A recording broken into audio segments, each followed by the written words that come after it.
kuogopwa dhidi ya kupendwa. Choose peace over people.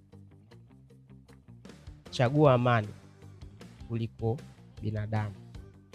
Ukiekewa watu na amani, kete yako sukuma kwenye amani. Kitu cha kwanza ambacho kitakufanya wewe uishi vizuri, uwe free, ni amani. Popote penye watu ni chaos. Popote ambapo pana watu, basi pana vita, ikiwa vita moto au vita baridi, lakini popote penye watu pana vita. Chagua peace over people. Chagua amani dhidi ya watu.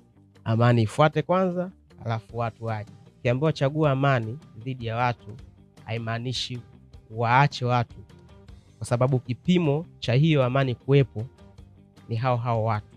Kwa hiyo amani ndio itangulie, watu wafuate chini ya ile amani ambayo wewe umetanguliza kama msingi.